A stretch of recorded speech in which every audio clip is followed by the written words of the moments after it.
What the hell are you doing with those gloves? The gruff voice called out from across the loading zone, loud enough to cut through the grinding noise of machinery. Nathan Wilder froze mid-motion. The thick rubber gloves he'd been struggling to put on were inside out, and he hadn't even realized. He looked up to see a man in his late 30s, sleeves rolled up to his elbows, with sweat on his brow and grease on his shirt. "You're gonna tear them like that," the man continued, walking over. "Here, let me show you." Nathan handed them over, trying to hide the awkwardness in his posture. "Thanks. I'm new." "No kidding," the man said, flipping the gloves with practiced ease. "Name's Darnell. Been on the floor, here 8 years. You?" Nate," he said. "First time in a warehouse. Hoping to learn fast." Darnell grinned and handed the gloves back. "You picked one hell of a place to start." Nathan gave a short laugh, trying not to let his nerves show. This was warehouse number 11 of the 19 he owned. After inheriting the chain of packaging and distribution centers 2 years ago when his father passed, Nathan had thrown himself into expansion and corporate streamlining. Numbers looked good on paper, but complaints had started rolling in high turnover, late orders, broken morale. He'd tried fixing it from the top. Meetings, reports, policies. But something wasn't translating. So now he was here, in steel-toe boots and a dusty cap, beard grown out, voice a little rougher than usual. No one knew what the CEO looked like. Most of the warehouse workers had never seen him. They just followed orders from management. And after 2 weeks of planning, he'd slipped into the system as a new temp hire through a fake staffing agency setup. Fake ID, fake resume. Very real sweat. Darnell pointed to a stack of boxes. "Come on, man. Pallet B. We gotta fill it with these before the second shift kicks in." As they worked side by side, Nathan found Darnell surprisingly patient. Not just with him, but with everyone. He cracked jokes with tired coworkers, helped a younger guy fix a busted strap on a dolly, even shared his water with a woman who looked like she hadn't had a break in hours. "You always help the new guys like this?" Nathan asked, lifting a heavy box onto the pallet. "Someone helped me when I started. Besides," Darnell said, wiping his hands, "ain't like management's gonna do it." Nathan glanced over. "Management not great here?" Darnell shrugged. "They come and go. District guy shows up once a month, walks around like he's doing something, then leaves. Floor manager, Todd, well, he ain't the worst, but he sure as hell ain't the best. Doesn't care much unless corporate's breathing down his neck." Nathan tilted his head. "So no real support from above." "Support? Man, we're lucky if we get working fans in the summer. Last week, a guy passed out near the shipping dock. Heat stroke. HR didn't even call him back." Nathan felt his jaw tighten. "That happen often?" "More than you'd think," Darnell said quietly. "But we need the paycheck. So we deal." They kept working. Hours passed. Nathan picked up the rhythm and began to move more confidently. Darnell kept him focused, gave tips on how to lift, how to read the coded labels faster, and how to avoid getting stuck with cleanup duty. At the end of the shift, Darnell tossed Nathan a cold bottle of water from a dented cooler. "Not bad for a first day, Nate. You didn't cry or quit. That's something." Nathan chuckled, catching the bottle. "Appreciate that." "Listen," Darnell said, lowering his voice. "You seem all right. Just whatever you do, don't get too comfortable near Todd. He plays favorites. If you ain't one, you're invisible." Nathan nodded slowly. "Got it." As they walked toward the break area, Nathan spotted Todd, mid-50s, slicked back hair, barking orders at a younger worker who looked like she was about to cry. Todd jabbed a finger at her, voice rising. "I said stack 3 pallets, not 2. You think I'm paying you to stand around and breathe?" She stammered something, but he cut her off. "If you screw up again, you're gone." "Got it." Nathan looked at Darnell. "That normal?" Darnell sighed. "That's Todd. He won't fire the guys who slack off, but he'll chew out the ones trying their best. Especially the women." "Don't say I didn't warn you." Nathan's stomach turned. He made a mental note to get the girl's name. Later in the locker room, Darnell leaned against a bench. You know, Nate, you work hard. You'll be all right here. Just keep your head down, and don't let the crap get to you. Nathan looked at him. Why do you stay? You could probably get better somewhere else. Darnell gave a tired smile. I've got a kid. He's 6. I don't have a degree. This job's stable enough to keep food on the table. And I don't mind the work. Just wish the people upstairs gave a damn. Nathan nodded slowly. He did give a damn. And upstairs was about to change. But first he needed to see everything for himself. Every crack. Every good soul just trying to survive. Every lazy manager. Every broken promise. He was done listening to filtered reports. This was his business. And he was ready to take it back. The second day started earlier than Nathan expected. The warehouse operated on a staggered shift model, and someone had failed to show up for the pre-dawn loading crew again. A clipboard was shoved into his hands at 4:30 in the morning by a supervisor he hadn't seen before, a wiry man with hollow eyes and a cough that didn't sound new. Names don't matter, the man muttered, glancing at Nathan's ID badge. You're on base 6. Don't screw up the scan counts. Base 6 was colder than the rest of the warehouse, not due to any climate control those were broken, but because the walls were lined with metal shelving that hadn't been cleaned in years. Dust coated everything. Nathan's gloves stuck slightly to the grime on the metal scanner. By 6, the tempo had picked up. Trucks rolled in one after another, and Nathan found himself paired with a woman named Esme, mid-40s, short, with a streak of gray in her tied-back hair and a tape gun looped through her belt like a sidearm. She didn't say much at first, just worked with mechanical efficiency, checking labels, stacking boxes, and pushing carts into the lined-up bays. Eventually, when the lull between trucks finally came, she spoke without looking at him. You're that guy from yesterday. Darnell's shadow. Nathan nodded, catching his breath. Yeah.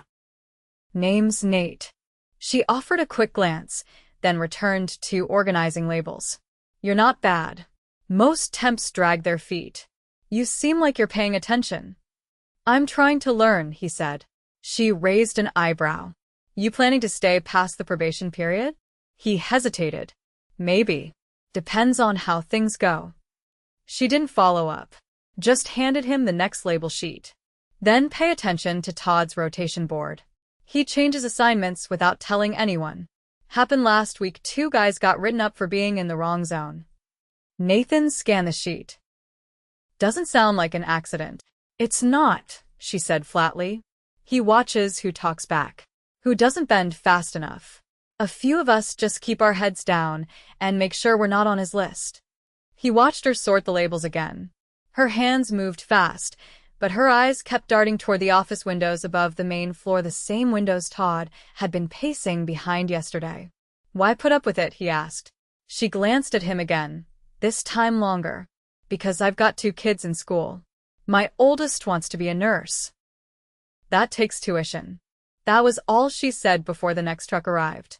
By noon, Nathan had rotated twice, once to a cross-dock lane and once to a packaging station that didn't have enough tape guns for the team of 5. He shared one with a man named Julio, who worked silently except to mutter when the tape jammed. Julio's back was hunched, his movements tight and deliberate.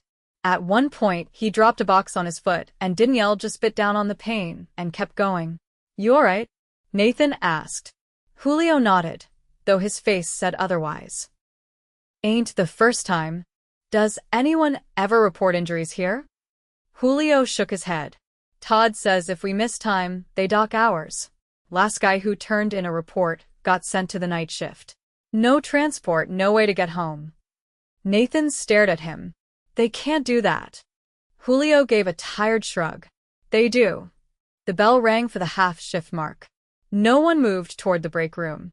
One of the younger workers leaned against a crate and closed his eyes. Esme didn't sit, just leaned over a clipboard and scribbled something quietly. Nathan looked around. There was no music, no overhead announcements, no sign of HR anywhere on the floor. He headed to the closest water station. The cooler was half empty, and the paper cup dispenser was jammed. He reached in with his fingers and pulled one out, only to have the bottom tear and spill water onto his shirt. Use your bottle, someone said from behind him. He turned. A tall man in a torn hoodie nodded toward his own beaten-up thermos. That thing's been busted for a week. No one's fixed it. Nathan asked, You tell anyone? They know. They just say, put in a ticket. And that does what? The man laughed, but there was no humor in it. It disappears. That evening, Nathan stayed late under the pretense of helping with inventory. Todd, halfway through a phone call, didn't seem to notice or care. The office lights above were still on, but most of the floor staff had clocked out. Nathan lingered near the rear loading dock, watching as Darnell finished tying down the last pallet for overnight shipping. He waited until Darnell finished logging the shipment before speaking. You always work double shifts? Darnell looked over, surprised. You're still here? Yeah. Wanted to see how inventory gets handled. Darnell chuckled quietly. You're either ambitious or stupid. Bit of both, Nathan said. Darnell stepped down from the pallet scale and pulled off his gloves. Well, this is where the magic happens. Inventory gets scanned, counted twice if we're lucky, and loaded into a system that crashes every other Thursday. Nathan leaned against the wall. Has anyone tried updating it? Sure. A year ago, some IT guy came out from corporate.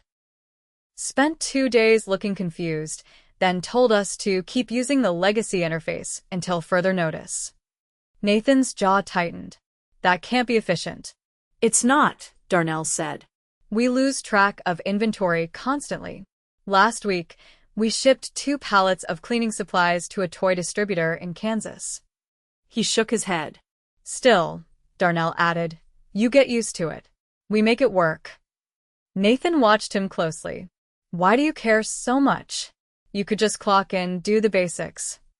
Darnell hesitated. Because this place used to be better. Years back, before all the cuts. We had pride. You know? It felt like we were building something.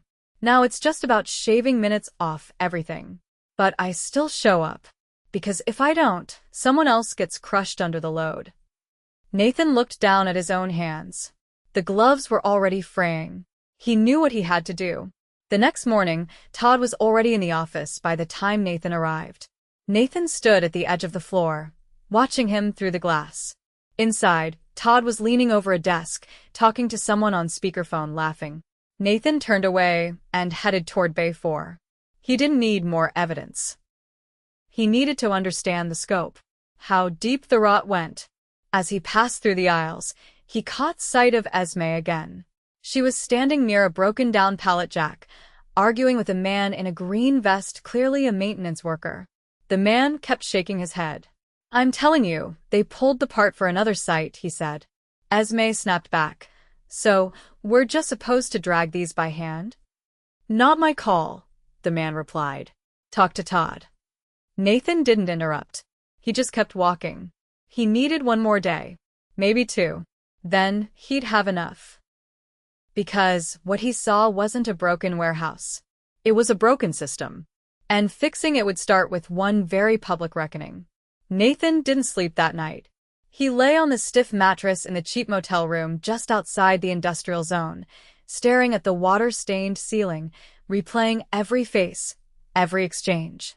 There was no doubt anymore. What was happening inside that warehouse wasn't just poor management, it was systemic neglect. And it wasn't isolated. If this site was like this, others probably were too. By the 4th morning, he walked onto the warehouse floor with a different posture. Not looser, still careful not to blow his cover, but focused. Measured. He needed to see how Todd handled conflict, how decisions were made under pressure, and how far the cracks extended. He didn't have to wait long. Just after first break, a freight delivery showed up 2 hours early. The floor crew scrambled to make room. Pallets hadn't been cleared yet from the last batch. Esme was at the shipping desk, trying to manage 2 radios and a paper manifest with missing pages. When she asked for help from the incoming dock manager, she got a wave off and a sarcastic comment about learning to multitask. Nathan stepped into the chaos, grabbing a hand truck and helping redirect crates to the side bay. Darnell noticed and joined in, saying nothing, just moving with speed and precision. Within 20 minutes, They'd made enough space to start unloading. That's when Todd showed up. He was flanked by a younger assistant, clipboard tucked under one arm, phone in the other. Todd's jaw clenched as he surveyed the bottlenecked zone. "What is this?" he barked. "Why weren't we prepped for this shipment?" Esme held out the manifest. "It arrived early. We weren't given a heads up." Todd didn't take the paper. "I don't care when it arrived. You should have had the bays cleared last night." Esme's voice stayed even. "We had 2 people on night shift. One of them was covering inventory recounts." "That's not my problem," Todd snapped. "You're supposed to anticipate these things." Julio, still limping from the dropped box 2 days earlier, tried to slide a crate out of the path. Todd noticed and pointed. "You get off that. You're not cleared to move those skids." Julio paused, confused. "I've moved these before." "Not anymore," Todd said. "You've been reassigned to packaging." "Go. Now." Nathan stepped forward. "He's already halfway through this lane. Let him finish." Todd turned. "You don't speak for anyone. You're a temp. You do what you're told." Nathan didn't blink. "I'm just saying it's faster to let him finish the task." Todd stared at him for a moment, then leaned in. "You've been here 4 days. Don't think you've figured out the logistics. You don't know how this place works." Nathan didn't respond. "Not yet." Todd turned back to Esme. "Sort this out. I want the floor reset in 30 minutes. If it's not, I'll rewrite the upcoming shift schedule myself." He walked off, muttering into his phone. Darnell moved beside Nathan, keeping his voice low. "That's what I meant. He doesn't fix problems, he creates more just to feel in control." Nathan looked toward the office windows, then back toward the workers now hauling freight faster just to avoid fallout. How often does he reshuffle schedules like that? Whenever he's pissed off.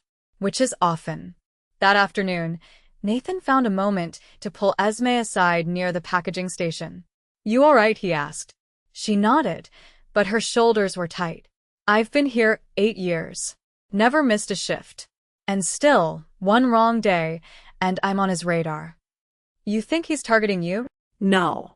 "I think he doesn't care who he hits, as long as someone pays for the mess." Nathan took that in, then asked quietly, "Has anyone ever reported him to HR?" She gave a short laugh, flat and humorless. "HR is a voicemail box. No one calls back. And if they do, it's only to ask if we've documented the behavior.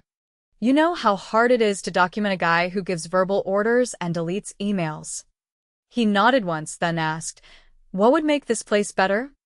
She looked at him, surprised by the question. Then she replied without hesitation. "Start by listening to the people who actually run it, not the ones with offices. The ones out here, every day. Give us working equipment, honest schedules, someone who takes responsibility when things go wrong." Nathan didn't speak. He just nodded again and returned to the floor. By the end of the shift, the air had turned heavy. A storm was moving in. Thunderclaps echoed faintly through the overhead beams, and the lights flickered once before steadying. The loading dock doors had to be closed early due to wind. That pushed the night shift back by 40 minutes. Todd was nowhere to be seen.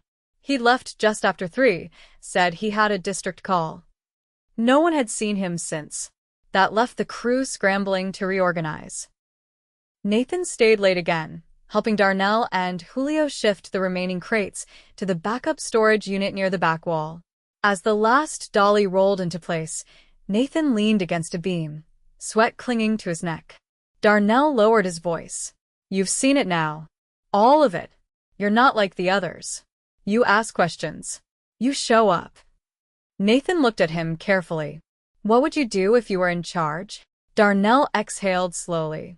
"First thing, I'd get rid of the dead weight. Not the temps. Not the crew. The ones who slow everything down because they think they're untouchable." He paused, then added, "And I'd bring back the safety meetings. We used to have them. People could speak up without fear." Nathan nodded. "Would people speak up now?" Darnell tilted his head. "Depends who's asking." The moment hung there between them. Then Nathan pushed off the beam and said, "Come early tomorrow. Before shift. I need to show you something. Darnell studied him for a second, then agreed. The next morning, before sunrise, Nathan stood outside the warehouse entrance in a clean button-down and pressed slacks. His beard was gone, hair combed back, a security badge clipped to his belt.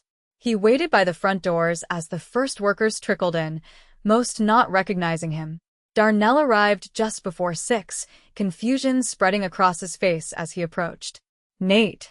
Nathan extended a hand. My name's Nathan Wilder. I own this facility.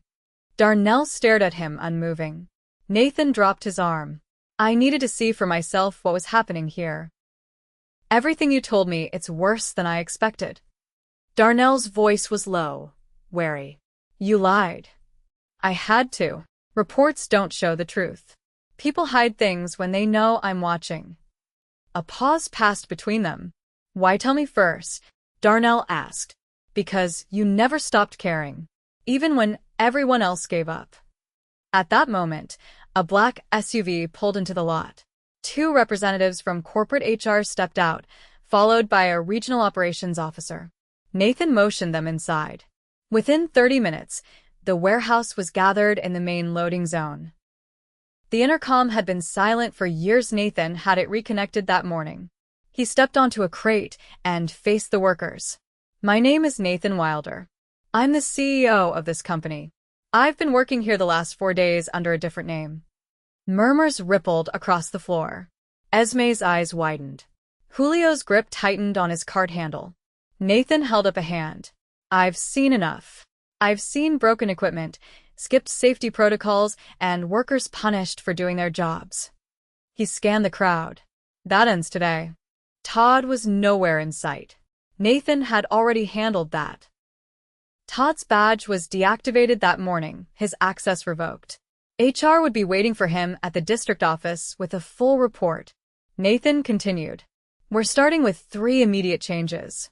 First, every piece of broken equipment will be logged and repaired within 72 hours. Second, we're reinstating weekly safety and feedback meetings, mandatory attendance, paid time. Third, I'm assigning a new on-site operations lead, someone from this floor who's earned your trust. He looked at Darnell. Darnell will be taking that role, effective today. Gasps broke across the group. Darnell looked stunned. Nathan stepped down. This place only works if you're heard. I'm here to listen. And I'm not going back to the office until I know this warehouse is running the way it should. He walked forward. Let's get back to work. The right way. The workers didn't cheer. They didn't clap. They stood still, stunned, uncertain, watching. But as Nathan passed Esme, she gave him a single nod. And that was enough. By the following Monday, the warehouse felt tense in a different way. Not the quiet dread from a week ago, but something closer to held breath. Word had spread. Not just about Nathan's reveal, but about Todd's sudden removal and the first batch of changes Nathan had promised. No one was celebrating. They were watching. Nathan knew better than to expect instant belief. Trust didn't rebuild in a day, especially not here. So he kept showing up early, unannounced, in work clothes. He didn't wear a badge unless it was necessary. He didn't issue orders. He asked questions. He wrote things down. He let the crew see him sweat.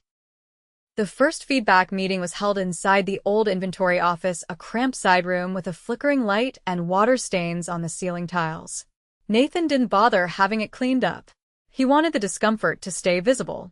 Darnell sat at one end of the folding table, a notepad in front of him. His new role as floor lead wasn't ceremonial. He'd spent the weekend walking the entire site with the incoming HR liaison, documenting every broken jack, every missing safety tag, and every skipped maintenance log. He didn't ask for a raise. He didn't ask for a title. He just asked for time to fix what he could. Esme sat across from him, arms crossed but present.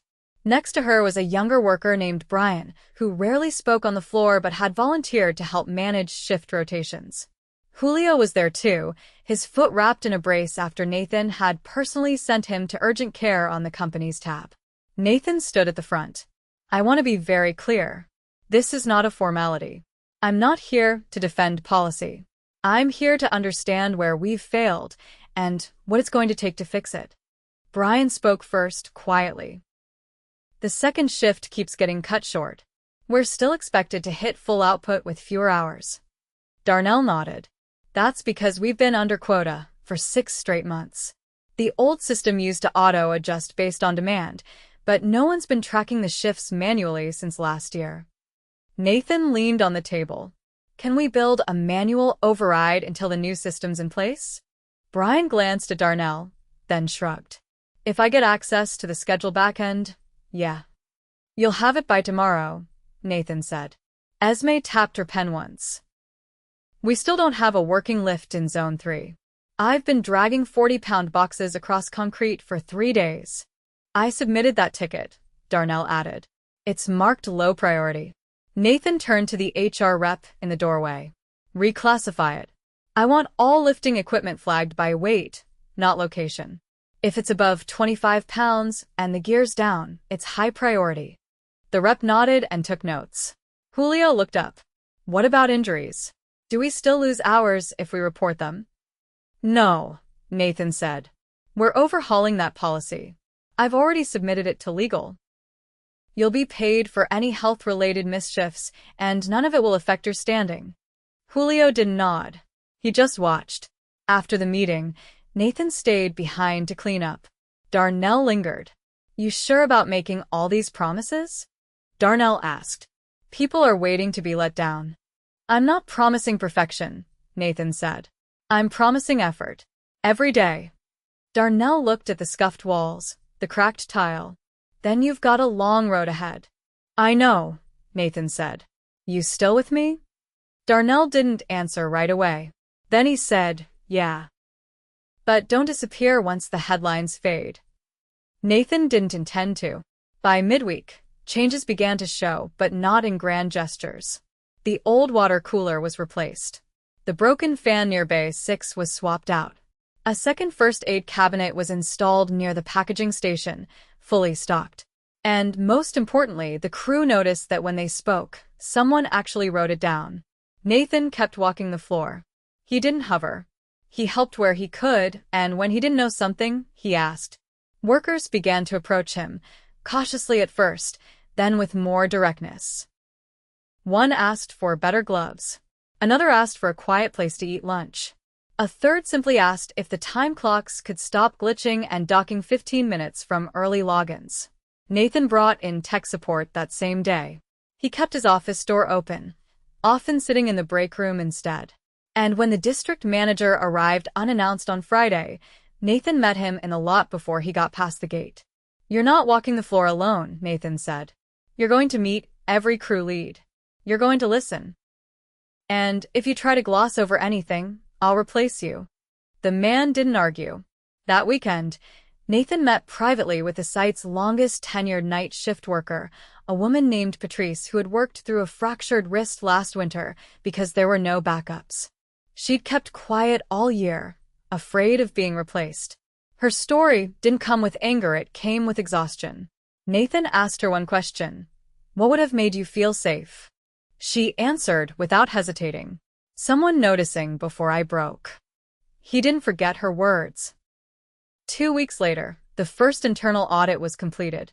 Of the 19 warehouses, 11 showed patterns similar to what Nathan had seen here. Quiet corner cutting. Absentee management. Good workers buried under bad systems. The board expected a report. Nathan sent them a plan. Every site would undergo an operational reset. Every floor lead would be promoted from within. No more outside hires unless approved by the workers themselves. Safety equipment budgets would be doubled. And Nathan would spend 1 week at each site, working beside the crew. He didn't wait for approval. He just started.